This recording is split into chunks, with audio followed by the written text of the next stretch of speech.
ఏదో ఒక విధంగా ఈ ప్రభుత్వం మీద బురద జల్లాలనే ఒక ఆలోచనతో ఈ ఈ ప్రభుత్వం జరుగుతుంది. మనం మొత్తానికి చూసినట్టే చిన్నది ఇదే కానీ ఒక గ్రామ స్థాయిలో కూడా ఒక చిన్న గొడవ జరిగినప్పుడు వాడొచ్చి ఇంటి మీద గొడవ చేసినా కానీ మా మీద కేసులు పెట్టే సందర్భం.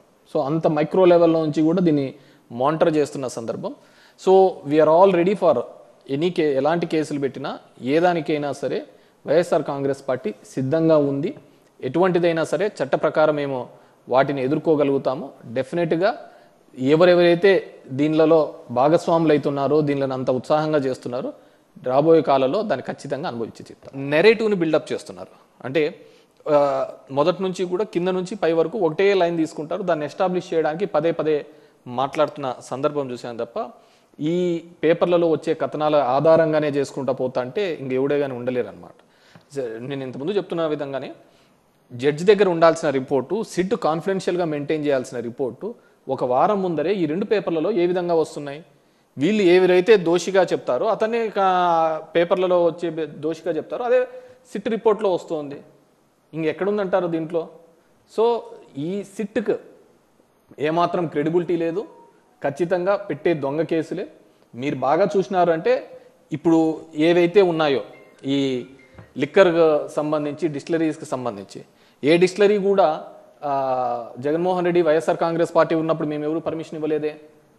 డెఫినెట్గా వీఆర్ ఫైటింగ్ ఫర్ ద ఏ కేసుకైనా భయపడుతున్నాం కదా. మీరు సింపుల్, మీరెంత అనగదొక్కాలని చూస్తూ ఉంటే ప్రతిపక్ష పార్టీలను అనగదొక్కాలని చెప్పేసి ఈరోజు కూటమి ప్రభుత్వం చేస్తే దానికి 3 ఇంతలుగా మేము బౌన్స్ బ్యాక్ అవుతున్నాం.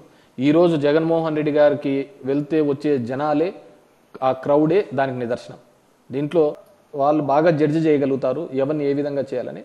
డెఫినెట్గా రాబోయే కాలంలో వాళ్ళందరి మీద కూడా ప్రజలు ఒక తీర్పుని ఇవ్వబోతున్నారు.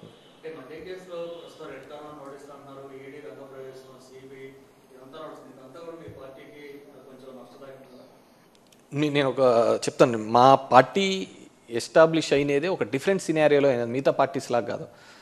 మా నాయకుడిని 16 నెలలు జైల్లో పెట్టారు. ఆస్తులు అప్పుడు కూడా ఈడీను సిబిఐ సోనియా గాంధీ గారు సీజ్ చేశారు.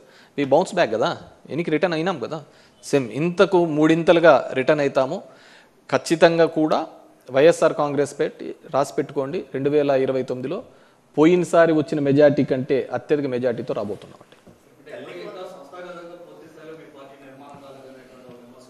సంస్థాగతంగా నిర్మాణం కాకపోవడానికంటూ ఏంది నాకు అర్థం కావటం లేదు. ఇప్పుడు సంస్థాగతంగా లోకల్ బాడీస్లలో చూస్తారంటే సంస్థాగత నిర్మాణమైనాం కాబట్టి మేము పోటీ చేసి అన్ని గెలవడం జరిగింది. సంస్థాగతంగా 40 ఏళ్ళ చరిత్ర ఉన్న తెలుగుదేశం పార్టీ మన లోకల్ బాడీస్లలో ఫ్రీ హ్యాండ్ ఇచ్చినా కూడా పోటీ చేయలేని పరిస్థితి, అంతటి దౌర్భాగ్యమైన పరిస్థితి. మేము గెలిచిన వాళ్ళని పీక్కొని మళ్ళీ వాళ్ళు సంబరపడుతున్న పరిస్థితి. మా ప్రస్థానం 12 ఏళ్ళ రాజకీయ ప్రస్థానానికి 40 ఏళ్ళ తెలుగుదేశం పార్టీ ప్రస్థానానికి చూడండి. ఒక జగన్మోహన్ రెడ్డి మేమే అంత బలహీనంగా ఉండింటే, మేమంత బలహీనమైంటే అంతమంది కలిసి రావాల్సిన అవసరం ఏముంటుంది చెప్పండి.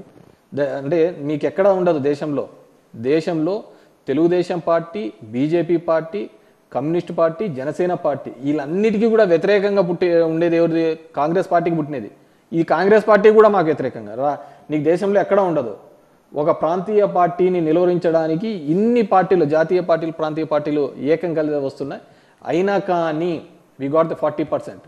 ఇంతకు మించి మేము ఇంకా కిందికి దిగజారేది ఉండదు, ఇంతకు మించి పైకి పోయేదే ఉంటుంది. కాబట్టి డెఫినెట్గా వీఆర్ కమింగ్.